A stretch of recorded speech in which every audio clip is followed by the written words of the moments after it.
Hello, everyone. I'm Jenny Gentles, contributor here at IWN and director of the IWF Education Freedom Center. Every other week, we have these Escaping Your Government Assigned Schools on IWN, and the goal is to speak mostly with women who create education freedom or school choice options, who advocate for those options. And we also speak with mothers who have happily escaped their government assigned school. This week, I am so pleased to have Rebekah Bydlak, who is Associate Director of Communications at American Federation for Children and a leader in coalition work when it comes to working across groups and working directly with parents to advocate for school choice. I met Rebekah a number of years ago when she was working in coalitions, an activism manager at the Institute for Justice, which is a law firm that ensures that these school choice programs are protected from the relentless onslaught of lawsuits that come in from teachers unions and others. Rebekah has an interesting story to share with us about her homeschooling experience growing up, and then we're going to tackle a few of the myths and conversational topics that are out there around how education savings accounts interact with homeschoolers. So, Rebekah, thank you so much for joining us today. Thank you so much for having me. I'm really excited to be here. All right, Rebekah, let's start with your experience growing up in Florida. I understand that you were homeschooled as a child. I was, my siblings and I were all homeschooled for most of our educations. For me, it was until I started college. And I say that I was sort of born into the school choice community before I knew that it was a thing, because that was just a natural part of my education of learning in a way that was not necessarily driven by things like my zip code and government assigned school. And so we grew up, hearing a lot of what I think homeschool moms might hear today, which is that you're going to fall behind, you're going to struggle. This is going to be a challenge with socialization, as if, the socialization that goes on in a lot of government run schools is what you want for your children anyway. And when I was 16, I started at junior college, dual enrolling, which Florida made really fantastic for homeschoolers and continues to do so. And a lot of states actually have this opportunity, and ultimately got my master's degree and now work full time in the movement. And I think it's one of the broad ecosystem of choices, the ability to teach your children at home. And it's really exciting to see, now over 30 years later, that this is something that has gone mainstream, or almost mainstream at least, that so many more people are realizing that, that the government schools aren't working and they actually do have the ability to teach their children. And now it's just such a broad and expanding world, even from when I was being homeschooled, with online resources and really robust communities. And of course, the rise of education savings accounts, which is really exciting, as someone who remembers how much of a struggle it was for my family to homeschool. And it's really exciting that it's going to be available to a lot more people now. Absolutely. Tell us a little bit more about the approach that your parents took to homeschooling. I understand that there are a number of options. You said, and now there are even more. But some families really plug into co-ops. Some go to the absolutely huge Florida homeschooling conference that happens each year and pull together resources and curriculum there. What approach did your parents take? That's a great question. So we for every child, it was different. Every child has different needs, even within the same family. And so for most of my education, it was very student driven and kind of pulled together from a lot of different sources. I remember going to the homeschool bookstore and just kind of going through and seeing what was available and being able to drive a lot of the things that I was interested in. For me, it was unsurprisingly, a lot of like world affairs and politics and history. And I was able to really dive in and do things like go and visit a museum on the same day that we went and toured, something related to something that we were learning, and we got to read and watch. We were the kind of kids who would ask to watch PBS documentaries and things about stuff that we were learning. And so it was very student driven, and my mother was fantastic at it. I have a sibling who used Florida virtual school, and I think that it's amazing and something that we really can take for granted. Those of us who grew up in Florida, how wide and broad and amazing the opportunities are. And hopefully they're continue to expand at breakneck pace, which they have so far. Well, you and I have talked briefly about the fact that there is a homeschooling advocate who has been in place in Tallahassee for decades, and that's Brenda Dickinson. This is not somebody I've interacted with for over 15 years, but when I was working in Tallahassee, she was feared and revered because everyone knew that she was going to fight hard for the rights of homeschoolers, and she was going to make sure that any bill coming through the legislative session, that she had scoured through it and that she was um, on top of ensuring that homeschoolers were protected. So homeschooling obviously is flourishing and is protected and is thriving in Florida, in part because she's like created all of these protections and these opportunities legislatively from a policy perspective. From the perspective of the organization that you work with, American Federation for Children, from the perspective of Independent Women's Forum and Independent Women's Network, we love that, right? We want homeschooling to be robust, to be strong, and to be protected. So let's talk about some of the thoughts that are out there around how homeschooling relates to education savings accounts. And before we delve into the specifics of that, could you just remind listeners what education savings accounts are? Yeah, absolutely. Education savings accounts are a form of school choice that allow you to direct some of your education tax dollars to a schooling experience that works for your family. And so it's an expanded, traditional school choice programs would typically apply to private school tuition. This can, ESAs can apply for that, but also so much more. So anyone who's homeschooled can tell you that there are a lot of expenses involved in putting together a curriculum, in taking different classes and doing different educational activities. And so before the advent of ESAs, a lot of homeschool families simply bore the burden. And so in a sense, they paid twice. And now this is a way where you don't have to pay for a government school that you're not using on top of paying out of pocket for everything else that goes into homeschooling. And so it's really exciting to see that in Florida and other states just continuing to expand. And I agree. I have to say, I was homeschooled in the 90s, and at least as far back as the 90s, and I'm sure before that, there was an attitude among many in the homeschooling community, including people I heard growing up, that school choice can be a concern, that it can correlate with increased government involvement. And that's, if you're homeschooling, that's probably something you don't want, right? And so I think especially now, in 2023, we need to realize that school choice is not a black box mystery. A lot of our opponents, in the teachers union, like to act like no one's ever tried this before and no one has any idea what will happen. I caution people, on our side, to realize that we shouldn't make that same mistake. There's over 30 years of experience of what actually happens when you expand school choice, and what actually happens is that homeschooling rights and parental rights expand right along with it. If you look at states like Florida and Arizona, that is what's happened, and that's what will continue to happen if 30 plus years of experience is any guide. Okay, so that is one of the common myths or thoughts that are swirling around there. If we implement school choice, if we allow school choice to go forward, then the sky will fall, and government strings will bring down these robust options that exist. So, to reiterate what you were saying, school choice programs have been in place for decades. The Milwaukee private school choice program was launched over 30 years ago. We have school choice programs in over 30 states, over 65 different programs, and some of them are quite large in Arizona, in Florida, in Ohio, and Indiana. You have like quite large programs. Florida has one particular program that serves in any given year 100,000 students.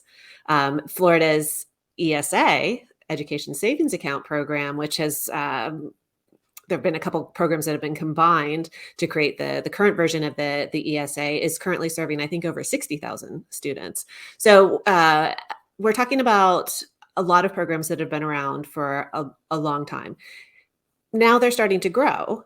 And now we're starting to see more states pass broader eligibility. So when you're talking about those education savings accounts, those accounts that set aside state education funding that parents can draw down from for education expenses, we're seeing those expand to universal eligibility in states like Arizona and be created sometimes originally with universal eligibility in states like Utah and Iowa. What does that mean for homeschoolers? Are homeschoolers automatically going to be brought into ESAs? That's another thing that we hear, right? Oh, definitely not. And I think that's a really important point. If you are, and I should caveat here, there is hard earned experience from homeschooling communities to be extremely skeptical of things like this. I think Grover Norquist has been quoted many times as saying, it hasn't been that many years since homeschooling was jail illegal. It's not just a thing that could maybe get you in some minor trouble. And so that has changed really dramatically over, my lifetime. But I do not fault anyone who's skeptical of anything that might remotely, consider, involvement with your state government. I completely understand that. And that's why it's so great that ESAs are completely optional. No one is forced to enroll, unlike, your government public school. No one is forced into it by where you live, by what state you're in, or anything like that. So, Arizona is a great example where their ESA has actually existed for a number of years. And there are people who are educating at home using the ESA, and then there are homeschoolers who don't want to use the ESA. And that has perfectly coexisted. And there's no reason why, although I would say that, again, we should really look at the experience over the last 30 plus years of school choice, and take heart in the fact that parental rights have expanded right alongside school choice. But if someone is still skeptical, it's great that there's no reason why you have to take that leap. There is always the option. That's why at AFC and school choice community broadly is so strongly about personal choice in education. It's something that we need more of, not less of. Right. So an ESA program is expanded or created in a state. That does not mean that homeschoolers are automatically folded into the ESA program. Quite the opposite. They would need to look at the program, look at the requirements of the program, decide if that's best for their family, and if they do want access to the ESA account funds. And if they do, then they register for the program and they become a different category. In some of these states, they have made it very clear that you no longer are a homeschooler. You are an ESA homeschooler. Like you are an ESA recipient. So there are two categories then of homeschoolers. And some states already have multiple categories of homeschooling. It's so, we make it so complex, right? Like, so this might not be that foreign of a thing for people who live in a state where you already can choose from a different category, depending on what kind of oversight you want as a homeschooler. But in a state like Arizona with a universal eligible ESA, you decide, I want access to that funding. I'm going to apply for the ESA. I'm going to be an ESA recipient. I will be an ESA homeschooler. And then the requirements, such as they are something that you will have responsibility for. And generally the requirements in the Arizona program are just like showing receipts for the eligible education purchases that you've made, right? Tutoring, curriculum, therapies, that sort of thing. Yeah, All right. and I think we should just be cautious here to avoid making the perfect the enemy of the good when it comes to education. There is massive government control over K-12 education right now. And in many, many ways, it's absolutely failed, none more so than the last couple of years during the pandemic, where everyone realized just how deep these problems are. And so, again, just look back at what has happened. I completely understand the concern, but we have a lot of history to go on. It's not a mystery what happens when we expand parental choice in education. Other forms of parental choice and personal freedom continue to expand. Okay. All right. So I think that we've addressed a few things. School choice has been around for a long time. We recognize that homeschoolers have fought hard for the protections that they have in place right now, and we want to ensure that they continue to have those protections. And in states like New York, where the homeschooling law is pretty lousy, we'd like to help and be supportive to ensure that they have better protections and better and more freedom. And in states where education savings accounts and other programs that might benefit homeschoolers are being created and expanded, we want homeschoolers to understand you can still be the homeschooler you've always been or be the ESA recipient if that's the best fit for your child and for your family. And then I hear you saying it, Rebekah, like, let's recognize when education freedom has expanded, parental rights come alongside that. So we have a track record of that. What other concerns are you hearing from homeschoolers, and what message would you like to share with them? What I'm hearing is honestly, a lot of people are just new to the idea in general. We've learned as homeschoolers for the last generations that if you do this, it's going to be a burden. You're going to have to struggle and walk through really hard challenges and have to pay twice for your government school that your kids aren't using and to educate your children. And so the idea that you can actually access some of your own money to help pay for an education, I think is just really new to people, which is unfortunate that it is, but it's just something that people are hearing about for the first time in a lot of states. And so there are a ton of resources out there, like with IWF, like with AFC, like with advocates in your community who work on these issues that are there to help support parents who are just approaching this wonderful open world, but also it's very new. And you may not know quite what's next for your family, what options work best, or even what options exist in your state. And so I think it's not so much really concerns that I'm hearing.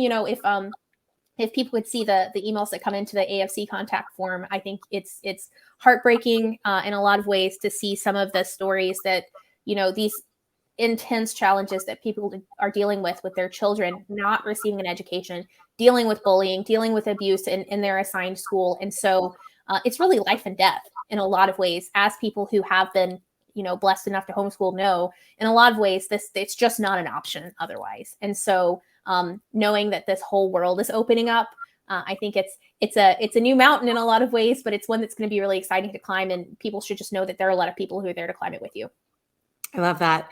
Yeah, I was chaperoning a field trip at my daughter's small faith-based private school yesterday, and a fellow chaperone was an Army wife whose family was temporarily stationed here while the husband gets some training in the DC area. Her son went to our local public school and was bullied mercilessly, to the point, Snapchat videos being filmed while he's being hit repeatedly, threatened by these other kids, and the school does not have discipline policies in place anymore. The students know that, and they're running wild.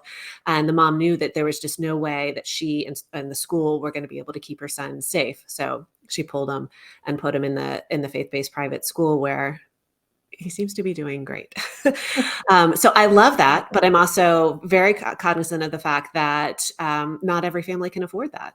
Thankfully, they were able to afford that this school year. Thankfully, there was a spot in this school. Thankfully, this school culturally is a fit. But for some families, they can't afford that option. And even for some homeschooling families, they can't afford that option because, as you mentioned, there are a lot of resources that homeschoolers put together. Like, curriculum's not cheap.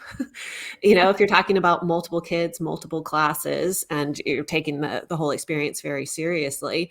And so that's why when you are talking about serious situations like bullying or out of control discipline, just cultural chaos in a lot of government assigned public schools right now, you want those families to be able to get out and to be able to afford to get out and to protect their kid, to save their kid. And so that's where we see these ESAs and other school choice programs as great options for families. All right. Well, Rebekah, I so appreciate you carving out time to talk to us today, because I know that American Federation for Children is very busy right now advocating for school choice programs around the country. As we wrap up, let's maybe give a sneak peek of what might be coming in other states. We've had good news last year out of Arizona with the ESA program becoming universal. We've had Utah and Iowa right out the gate in their legislative sessions pass these broad school choice programs, and there's some legislative action in other states. Do you have any thoughts on where we might see some more victories this year? Yeah, absolutely. It is a fantastic problem that I'm sitting here thinking about how many states there are and which ones are coming next. We're watching a lot very closely. So states like Florida, Arkansas, there's movement in Oklahoma and Georgia and other states, and a lot of places where, perhaps with the exception of Florida, it's been an uphill climb in the past, and things are dramatically changing, and I think will continue to change. So just keep watching closely. You can check out federationforchildren.org to see what might be happening in your state, but we are thrilled to see what's happened so far and can't wait for the next ones. Yeah, it's a great year. We always have been referring to 2021 as the year of school choice, but 2023, I think we're gonna have to come year of school choice 2.0 or the year of I school think choice. Now we really mean it. I think we are entering an era of school choice Love that it. we realized what was possible, and parents aren't going back. Love it. All right. Well, Rebekah, thank you so much for joining us today. Appreciate it. Thanks so much for having me.